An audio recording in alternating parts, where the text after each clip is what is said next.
اعوذ باللہ من الشیطان الرجیم بسم اللہ الرحمن الرحیم ولما سکت عن موسى الغضب اخذ الالواح وفي نسختها هدى ورحمة للذین هم لربهم يرهبون۔ کل اس آیت مبارکہ پہ بات کرتے ہوئے غصہ کے بارے میں کچھ باتیں عرض کی تھی، تو حضرت موسیٰ علیہ السلام نے جب حضرت ہارون کو بھی پوچھ لیا اور پھر سامری سے بھی پوچھ گچھ کر لی، تو اس کے بعد موسیٰ علیہ السلام کے سامنے جب حقیقت آئی تو آپ کا غصہ ٹھنڈا ہو گیا۔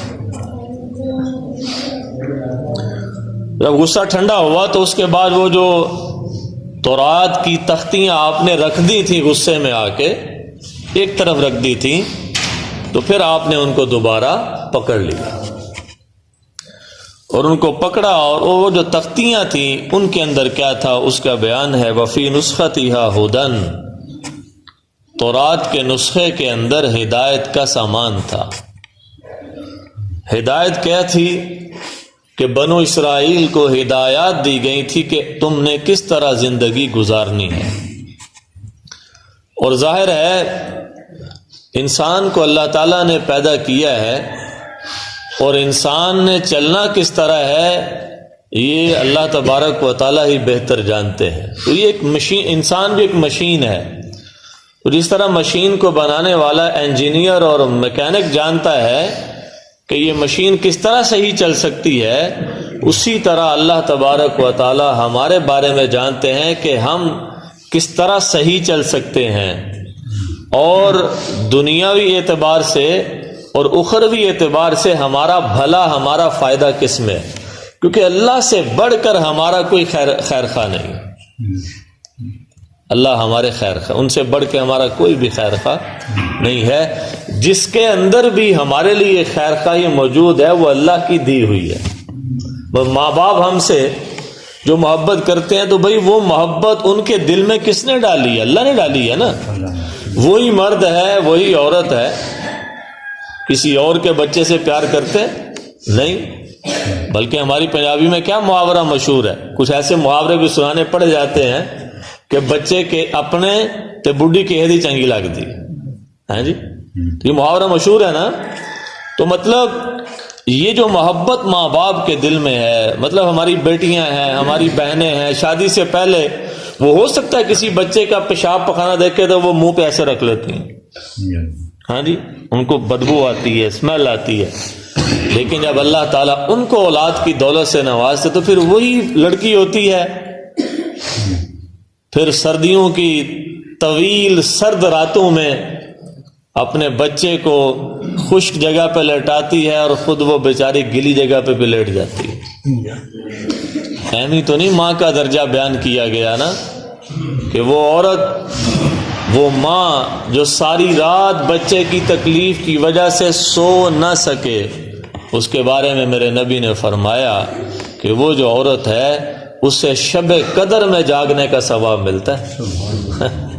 شب قدر میں جاگنے کا، کہ جس کی ایک رات جو جاگ گیا شب قدر میں، اس کو اللہ تبارک و تعالی 82-83 سال کی نفلی عبادت سے بھی زیادہ ثواب عطا کرتے ہیں۔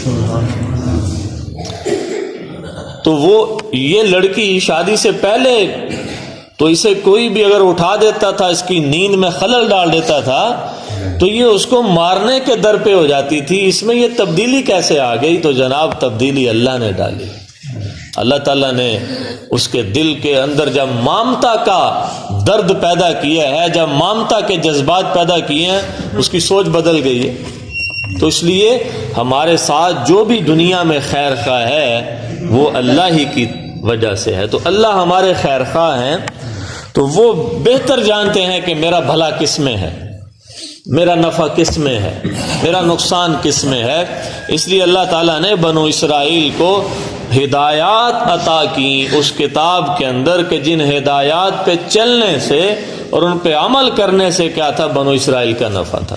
اور ایسے ہی ہماری کتاب ہے قرآن مجید، اس کو بھی اللہ تعالیٰ نے ایسے ہی ہدایت والا بنایا ہے، ان ھذا القرآن یہدی للتی ہی اقوم، تو فرمایا یہ جو قرآن مجید ہے یہ اس راستے کے اوپر چلاتا ہے جو سب سے سیدھا راستہ ہے، دین اسلام کا، یہ اس کی طرف رہنمائی کرتا ہے۔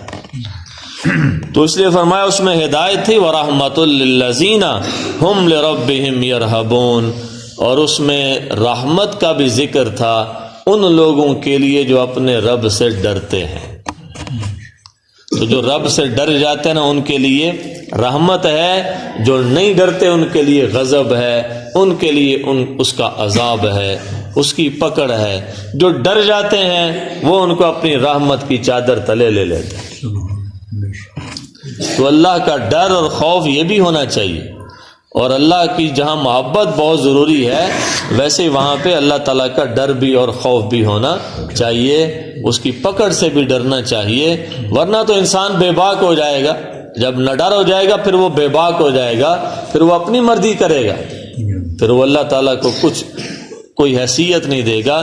اس لیے اللہ کا ڈر بھی یہ اللہ کی نعمتوں میں سے ایک نعمت ہے، اور یہ جو ڈر ہے اللہ تبارک و تعالیٰ کی، اس کی محبت کی وجہ سے، کیونکہ جن سے محبت ہوتی ہے ان کی ناراضگی سے ڈرا جاتا ہے۔ جن سے محبت ہوتی ہے بندہ ان کو ناراض نہیں کرنا چاہتا، ہمیشہ ان کی رضا کو پیش نظر رکھتا ہے کہ بھائی چونکہ مجھے اس سے محبت ہے کہیں یہ مجھ سے ناراض نہ ہو جائے۔ اسی وجہ سے جنت میں جانے کے بعد جب اللہ تبارک و تعالیٰ اہل جنت کو جمع فرمائیں گے تو اہل جنت سے پوچھیں گے کہ بھائی کسی چیز کی تمہیں ضرورت ہے؟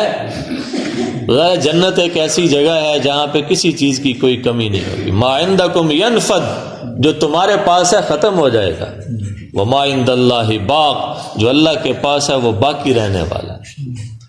تو ہمارے پاس اگر آج صحت ہے کل بیماری میں بدل جائے گی، آج جوانی ہے، ہاں جی ہمارے پاس جوانی ہے کل کو بڑھاپے میں تبدیل ہو جائے، آج زندگی ہے کل کو موت آ جائے گی، جو کچھ تمہارے پاس ہے وہ سب ختم ہو جائے گا، آج ہو جائے کل ہو جائے، جو اللہ کے پاس ہے وہ باقی رہنے والا ہے۔ تو اللہ تعالیٰ جنتیوں کو پوچھیں گے، ظاہر اللہ تعالیٰ میزبان ہوں گے، اور میزبان ظاہر ہے میرج ہال کے اندر یا دسترخوان کے بارے پوچھتا ہے کسی چیز کی ضرورت ہے، کسی چیز کی کمی تو نہیں ہے؟ تو ایسے اللہ تعالیٰ میزبان ہے، سارے جنتی اللہ کے مہمان ہوں گے۔ تو اللہ تعالیٰ پوچھیں گے کہ میرے بندوں کسی چیز کی کوئی ضرورت، کسی چیز کی کمی؟ بندے کہیں گے اللہ کچھ بھی نہیں، سب کچھ ہی بہت زیادہ ہے۔ تو پھر اللہ تعالیٰ فرمائیں گے کہ میرے بندو میں تمہیں ایک چیز اور دیتا ہوں، ایک چیز میں تمہیں آج اور دیتا ہوں۔ تو بندے پوچھیں گے وہ چیز کیا ہے؟ اللہ تعالیٰ فرمائیں گے کہ میرے بندو میں اب آئندہ کبھی تم سے ناراض نہیں ہوں گا۔ یہ تو حدیث میں آتا ہے، یہ اعلان سننے کے بعد جنتی اتنا خوش ہوں گے کہ ان کو جنت کی اتنی خوشی نہیں ہوگی جتنا اس اعلان پہ خوش ہوں گے۔ بھائی اس اعلان میں کیا ہے بھلا؟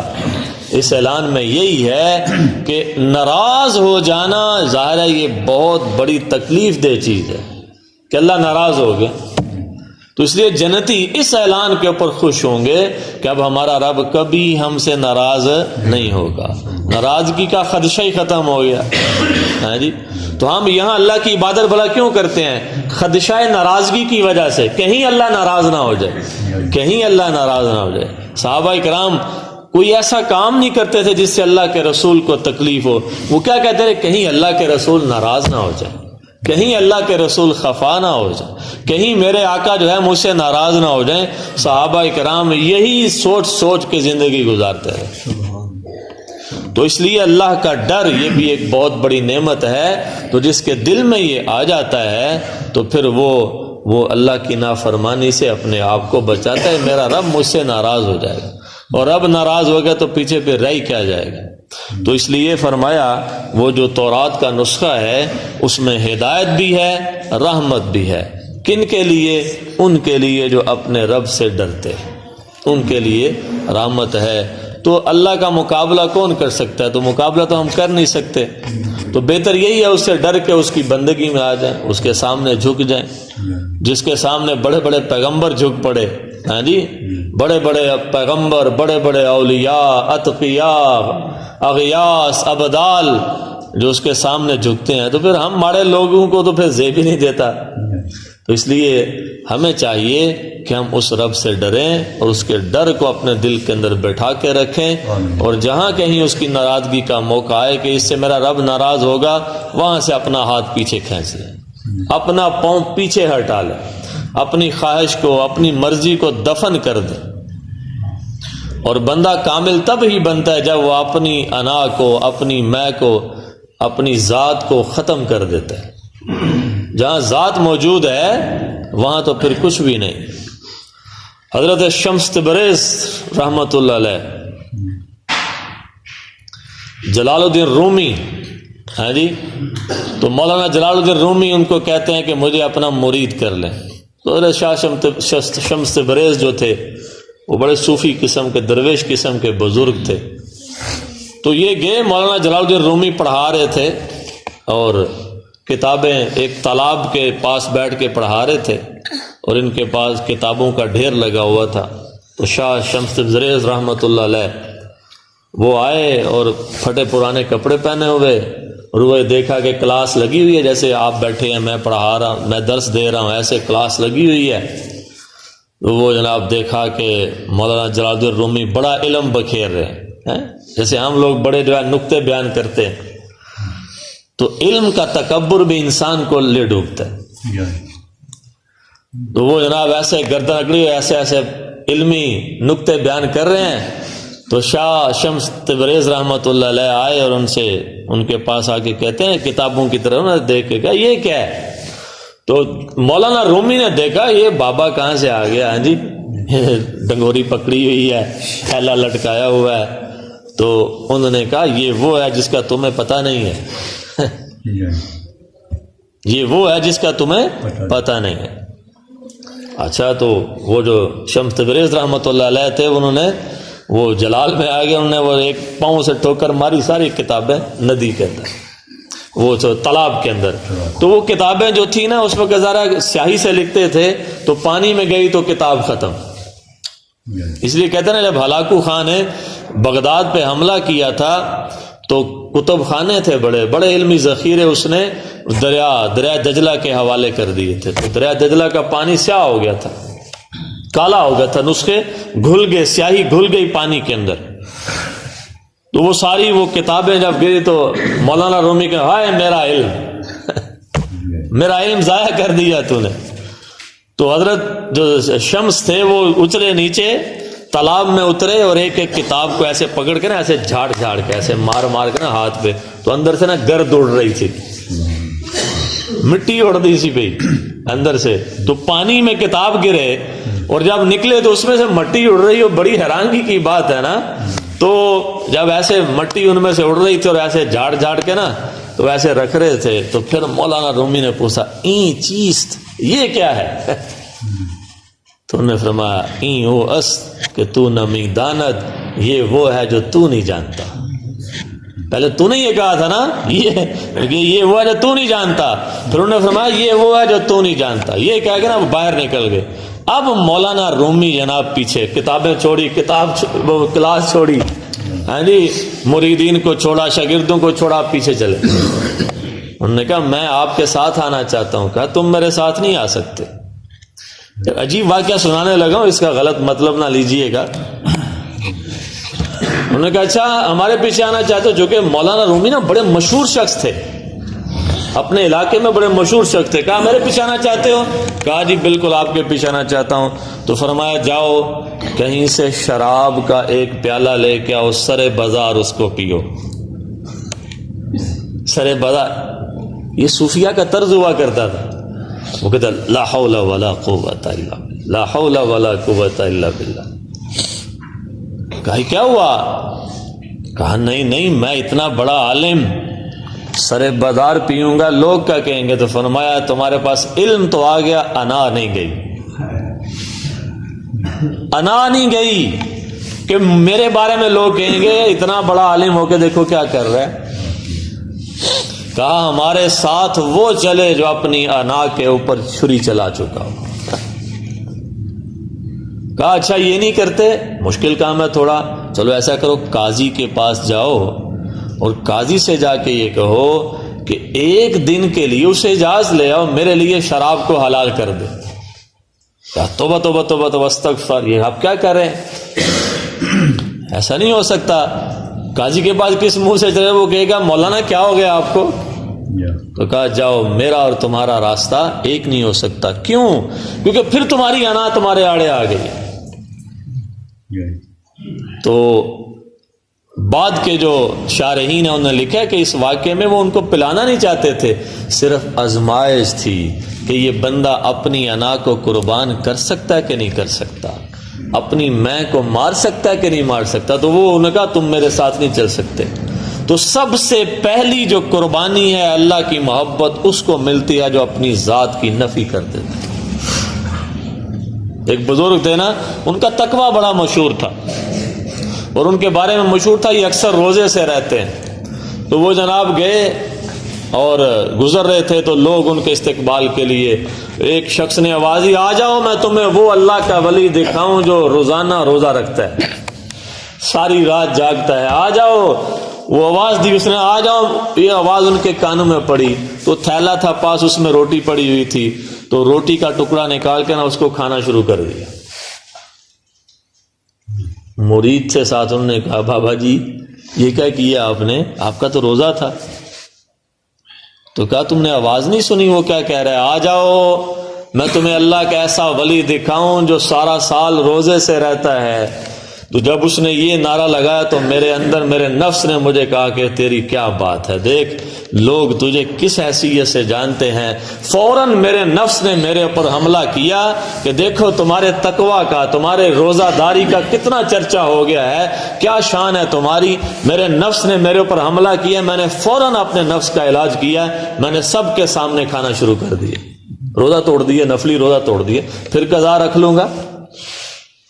تو یہ نفس کے فریب سے بچنا، اللہ کی قسم یہ بڑے بڑے لوگ اس میں فیل ہو جاتے ہیں۔ تو جو اپنے نفس کو مارے گا اسی کے دل میں اللہ کا ڈر آئے گا، اسی کے دل میں اللہ کی محبت آئے گی، ہاں جی۔ اور جو اپنی میں کو اپنے سامنے رکھے گا، اپنے آپ کو بڑا سمجھے گا، اس کے دل میں نہ اللہ کی محبت آ سکتی ہے نہ اللہ کے رسول کی محبت آ سکتی ہے۔ حضرت ابوبکر صدیق رضی اللہ تعالیٰ عنہ اپنے غلام کو ڈانٹ رہے تھے تو حضور نے دیکھ لیا اپنے غلام کو ڈانٹ رہے ہیں، تو حضور نے ایک ہی جملہ ارشاد فرمایا ابوبکر جتنا اختیار تمہیں اس غلام کے اوپر ہے اس سے زیادہ اختیار اللہ کو تمہارے اوپر ہے، اللہ کو تمہارے اوپر اختیار ہے۔ تو دیکھو حضرت ابوبکر صدیق فوراً سمجھ گئے، انہوں نے کہا یا رسول اللہ آپ گواہ رہیے کہ میں نے اس کو آزاد کر دیا، میں نے اس کو آزاد۔ تو یہ ہے کہ بندہ جب اپنے آپ کو بھول جاتا ہے پھر وہ کسی پہ ظلم بھی کر سکتا ہے، اسے مار بھی سکتا ہے، اسے ڈانٹ بھی سکتا ہے، لیکن جب فوراً یاد آ گیا کہ نہیں نہیں نہیں میرے اوپر بھی ایک ذات ہے، اگر وہ مجھے چھوٹی چھوٹی چیزوں پہ ڈانٹنے پہ آئے، جیسے اللہ کہتا ہے کہ اگر اللہ تعالیٰ تمہیں تمہارے گناہوں پہ پکڑنے پہ آ جائے تو ما ترک علیہا من دابہ، زمین پہ ایک بھی چلنے والا نہ چھوڑو، ایک بھی نہ چھوڑو۔ تو بہرحال فرمایا یہ جو نسخہ تھا تورات کا اس کے اندر ہدایت بھی ہے اور رحمت بھی ہے ان لوگوں کے لیے جو اپنے رب سے ڈرتے ہیں۔ تو ہمیں ہمیشہ اپنے رب سے ڈرنا چاہیے، اس کے غضب سے، اس کے غصے سے، اس کی ناراضگی سے ہمیں ڈرنا چاہیے کہ اس کام سے میرا رب مجھ سے ناراض ہو جائے گا۔ اور اگر اللہ کو راضی کر لیا دنیا ناراض ہوگی تو کوئی بات نہیں، دنیا تو آج ناراض ہے کل کو راضی ہو جائے گی۔ آپ ایک بندے کے ساتھ 100 نیکی کریں، ایک دن آپ اس کے ساتھ کہیں کہ یار میں مجبور ہوں میں آپ کا کام نہیں کر سکتا، وہ ناراض ہو جائے گا۔ ایسا ہے کہ نہیں ہے؟ 100 دفعہ کسی نے آپ سے چیز مانگی، آپ نے اس کو دے دی، اور ایک مرتبہ وہ مانگنے آیا آپ نے اس کو نہیں دی تو وہ ناراض ہو جائے گا کہ دیکھو اس نے میرا خیال نہیں رکھا۔ اللہ کی ذات کیسی ذات ہے؟ اللہ تبارک و تعالیٰ سے جناب اگر آپ مانگتے نہیں ہیں تو وہ ناراض ہو جاتا ہے، اس سے مانگتے ہیں تو وہ خوش ہو جاتا ہے۔ ہاں جی، وہ خوش ہو جائے، جتنا زیادہ مانگو گے وہ خوش ہو جائے گا، اور اگر آپ نہیں مانگیں گے تو وہ کیا ہو جائے گا؟ ناراض ہو جائے گا۔ تو اس لیے اللہ تبارک و تعالیٰ کو ہمیشہ ہمیں راضی رکھنا چاہیے، باقی دنیا کو پیچھے رکھنا چاہیے، اس کی ذات کو آگے رکھنا چاہیے۔ اللہ تعالیٰ ہم سب کے دلوں میں اپنی محبت اور اپنا خوف